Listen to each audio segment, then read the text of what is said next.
What's up, guys? My name is MadSquash924. Welcome back to Doki Doki Literature Club Plus. We are back in this game. I did go off camera, as I did say, about 3 weeks ago. I did go off camera 3 weeks ago. It did not take me 3 weeks, however, to get me this sub-story. The reason it took so long to post another episode, well, we had complications with recording and things not working properly. However, after quite some time, things are finally back in order, and our regular services, shall we say, are back on schedule. And hope you guys all had a good Thanksgiving. For those of you that haven't seen a couple of the other episodes I posted already, if you guys did, awesome. If you didn't, well, I hope today's day goes a little bit better for all of you. Now, it has been some time since I voice acted for these lovely ladies. And I. Also, little side note, I also has been fixed, so now it says AI instead of the letter I. Nice little thing that I got to see. Do I think it's gonna make a difference here? No, not really. But it's good to know. But we'll start with Trust Part 2, and then we're gonna work our way through Understanding and then Respect. Let's go. And we're gonna do each one of these in one whole session. So this could take a half hour for this one particular thing. Could take 15 minutes for this particular subplot. And, if we have time, we'll do the next one. Another day passes in a flash, and it's already time for the next club meeting. Although Monica should have come up with a plan for today's club tasks. She hasn't been able to shake her guilt, anxiety after reading Sayori's poem. I'm so stupid. How did I let myself be the center of attention? Sayori is going through these kinds of feelings and I'm letting her comfort me instead of the other way around. What kind of club president does that? This whole time I didn't ask about her own feelings. So much for the stupid vision. Sayori enters the club room with her usual smile. But upon seeing downcast Monica, her smile quickly fades into an expression of concern. Monica? Is everything okay? I'm really sorry. I'm just such a terrible friend. Huh? What are you talking about? You're an amazing friend. Monica shakes her head. I made this all about myself. Even though you said so yesterday. You told me that I'm trying to make the club that I need the most, right? But my problems are so trivial compared to yours. Sayori responds quietly. What are you talking about? As she says that, her face darkens. Through the silence, Sayori mutters her realization. I left my folder here. Monica stares blankly ahead, unable to come up with a response. I wasn't ready to share those. Now you're worrying about me. I don't want that. But why? We're friends, right? Wordlessly, Sayori nods. Friends look out for each other. I want to be here for you as much as you're here for me. Another long moment passes in silence. The air was incredibly heavy here. This is different. It wasn't just about you yesterday, it was about the club. Besides, things were so happy yesterday. You don't need to do this all of a sudden. I don't want it. I like happy. So, if you do this, then you're just being selfish. Monica massages her forehead, struggling through the frustration of such a paradox. It's understandable that Sayori isn't ready to share certain things. But as unfair as it is for Monica to pry, it's also painful for Monica to force herself to ignore the needs of her friend. I'm sorry I looked. I disrespected your privacy. No, I don't blame you for looking at all. You would have at least needed to check if it was mine, so... Yeah. Monica takes a deep breath. Okay, I understand that you don't want me to worry, and I think I'll be able to put this aside so that we can move on. But can you promise me something? Promise you what? Monica pauses to collect her thoughts. This is the Literature Club. It's a place where people can express themselves in the ways that life normally doesn't allow them to. That's the vision. In fact, it's our vision. Right the way into your heart or whatever, so I just want you to promise me that you'll remember that too. It doesn't have to be right now, but I want to be here for you when you need it. I want us to be ourselves like that. Sayori smiles gently. I'll promise if you promise. Unable to help it, Monica returns Sayori's smile. I promise. Me too. As the conversation closes, the mood in the room is lifted. With that behind them, it's time to proceed with the club activities. So, wanna teach me about poetry? Huh? But what about recruitment? It's fine, we have plenty of time for that. But right now I feel like I want to do this. I mean, I do have to fulfill my end of the promise, you know. There's no way I could say no to you. Or to that. Just don't expect that much, okay? I do a lot of writing, but it's not like I'm a scholar or anything. That's fine. I think I just need, like, I don't know, some motivation. I never know where to start when it comes to writing poems. Starting isn't so hard. You kinda just need to write down your feelings and see where it takes you. Yeah, but that wouldn't come out any good. It's not supposed to. You're gonna have to fight your perfectionist mind on this one. You can't just start writing your feelings and see what kind of things makes you think of, and then you can turn your feelings into a little story. Huh. You can get your feelings down first and then make it sound pretty later, okay? It's not like building a railroad where you go from one end to the other. It's more like a collage where you find all the things you want to put in and then you arrange them in a pretty way. At least that's how I do it. It's not like it's the only way, but it is a really good way to not get stuck right at the beginning. I understand. Yeah, I always get caught up in how it sounds that I forget about what's actually important. Monica pulls out a pen and paper to start writing on.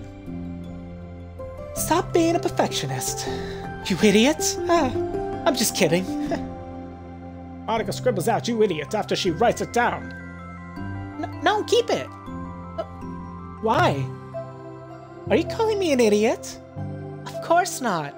But the point is that you're not supposed to police your feelings, right? Be as dramatic as you want. But I was just... well, yeah. Underneath the scribble, Monica writes, "You idiot." She stares at the paper. Her words stare back at her. It's kind of funny how I wrote down what I'm mad at myself for, then I did that exact thing anyway. This is really gonna take some getting used to. I believe in you. Thanks, I do too. Me, I mean. But also you, of course. Monica continues the exercise, jotting down her thoughts. It's surprisingly quite a struggle to write without even overthinking it. But after a while, with Sayori's guidance and encouragement, Monica's sheets of paper begin to look fairly lively, peppered with all of her random thoughts. Phew. Monica looks up and down at her sheet. Gosh, I feel so intense looking at this. I hate it, but it's also kind of liberating. I can tell how hard you're trying. It makes me happy. I think you'll be good at writing poems. Don't give me too much credit. I have to really try hard at it, okay? But I think it's something that I'll enjoy doing with you. Sayori beams. I'll stop here, but we still have time. Let's try to work on a new flyer for the club. I won't be so picky about the language. Yay! Let's do it! Monica and Sayori proceed with their work. With each passing day, the two of them become more confident in the club.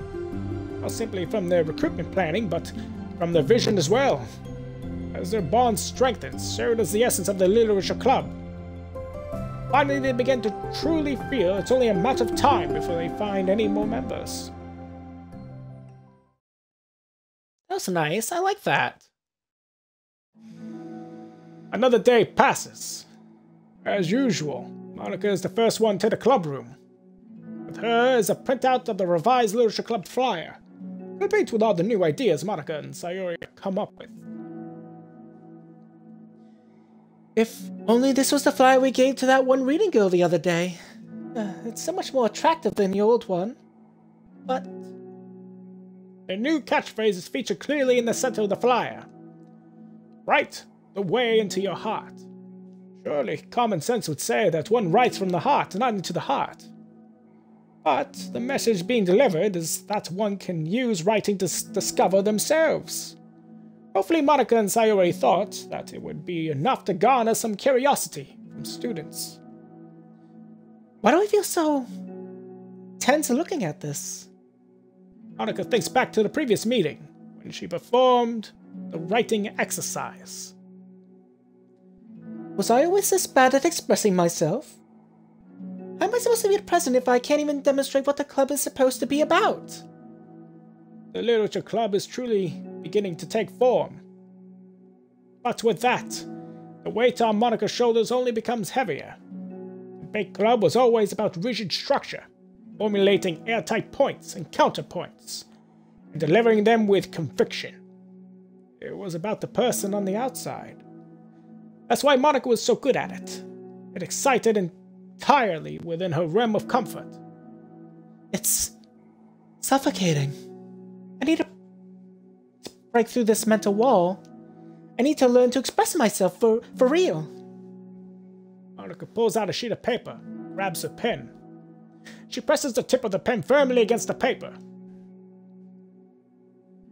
But her hand doesn't move. Instead, a tiny blot of ink collects around the tip of her pen. Monica lifts her pen and stares at the little blotch. For some reason, she feels compelled to run a finger across it. As she does so, the black ink smears across the paper, ruining Monica's canvas. Out of spite for herself, Monica presses her pen down once again, letting the ink collect. She creates a second smear on the paper. Come on, Monica. Just move your hand. Monica writes. This is what I get for seeking perfection. A stain. Monica slides the paper away from her and puts her head down on the desk.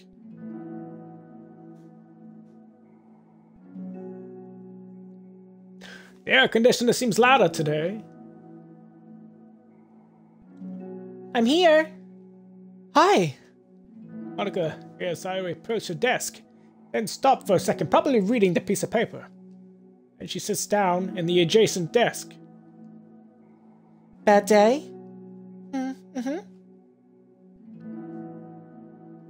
Me too. You too? Then the new flyers look good. You've been working so hard. On the club, but also something else, I think. I can't do this. I can't do it. I'm sorry. It's so hard just to be vulnerable, you know? Sayori takes a sheet of paper from Monica's desk. She writes something down and stares at it for a while. Can I trust you? Of course. You can trust me with anything. Sayori gazes at Monica with sadness in her eyes. Understandingly, a signal. Monica takes the paper from Sayori's desk and reads it.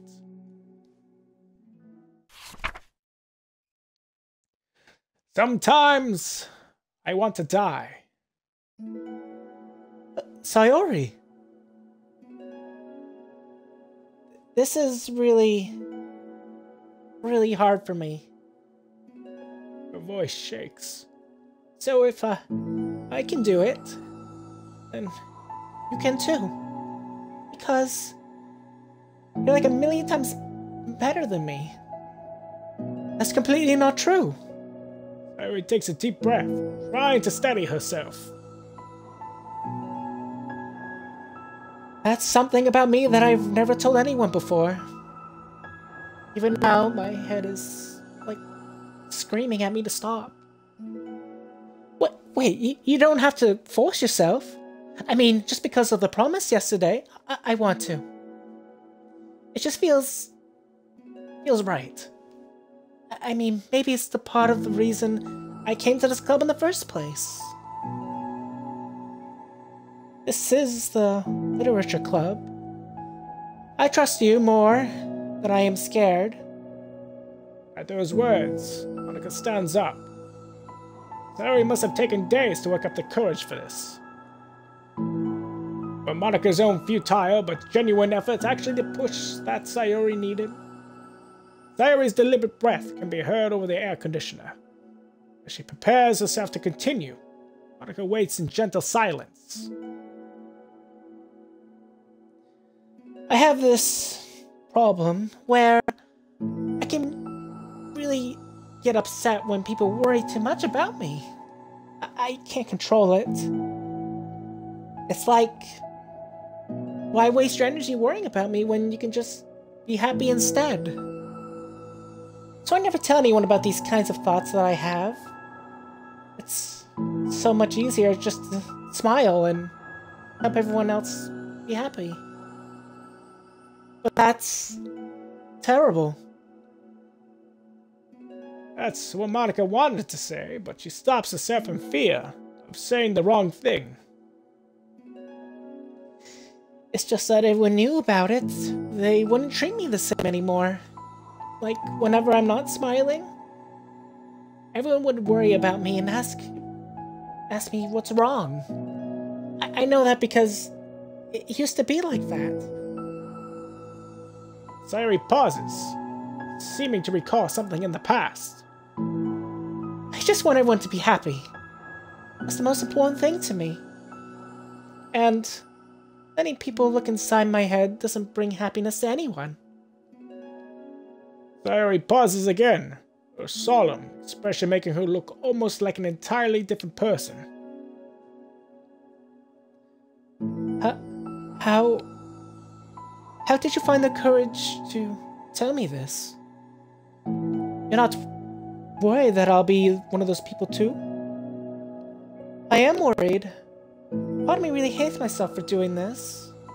But another part of me, I think, just felt like it would be different this time.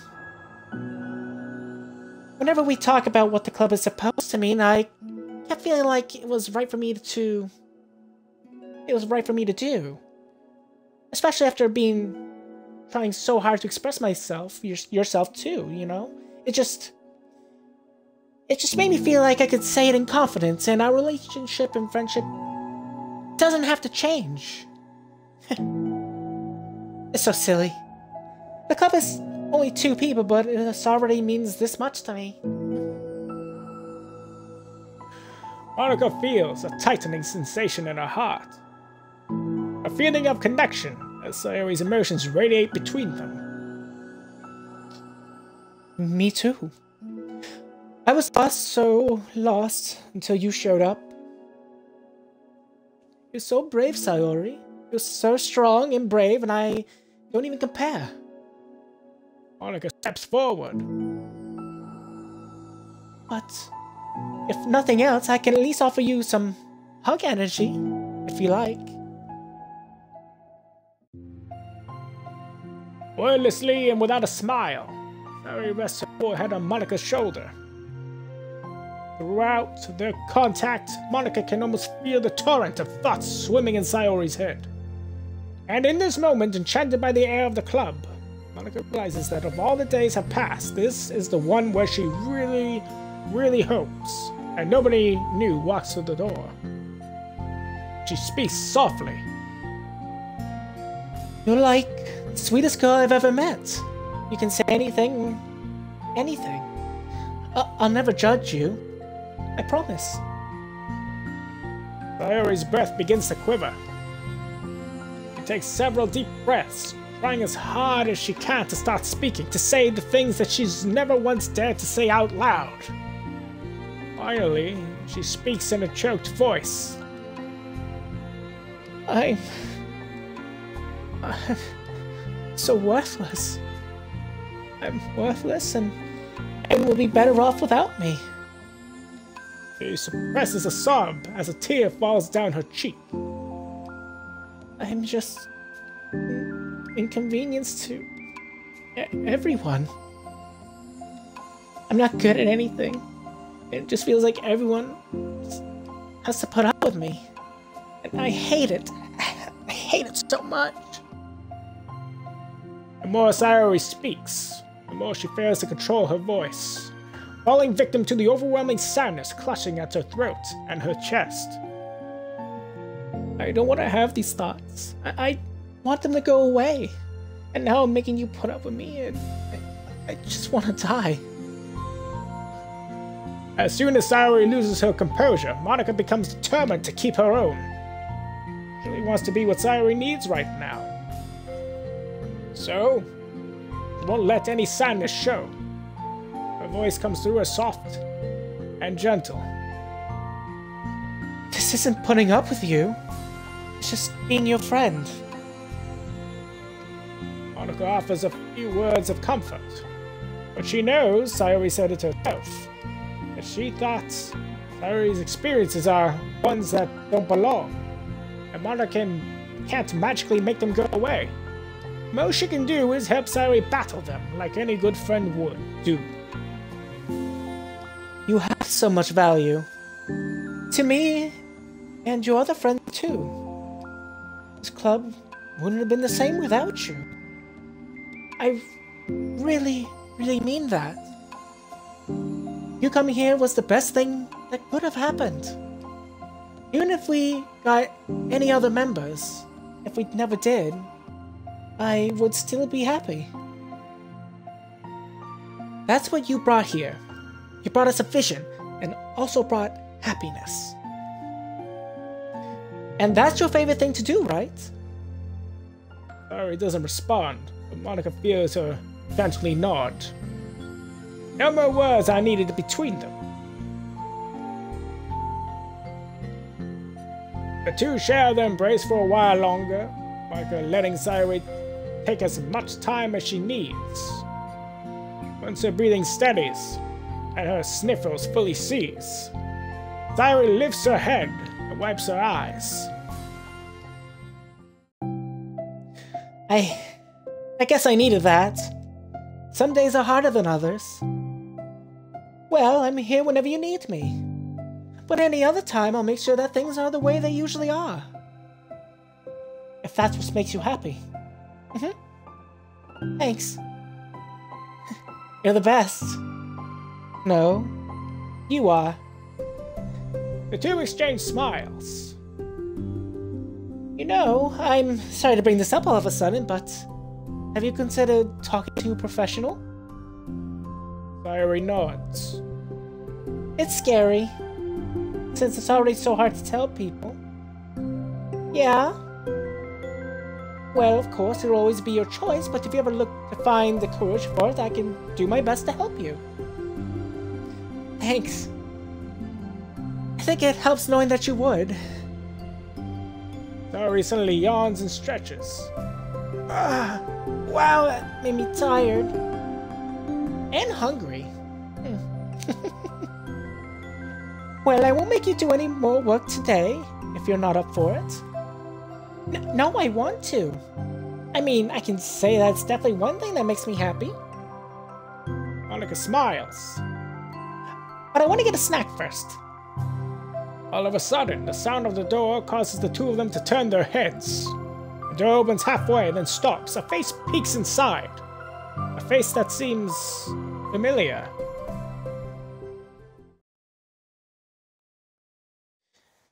And that is Trust to its completion. That was really nice. It was really fun, and I'm glad I got to do that for you guys. I hope you guys enjoyed it as well. Usually we have like a few more minutes left, but we'll end it here.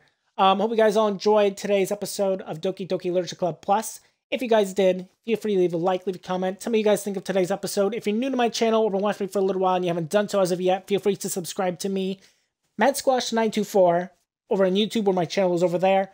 And don't forget to ring the bell to get notified of my latest videos. And on the next episode, we will be getting Understanding Part 1. And hope I'll see you guys then. Bye-bye.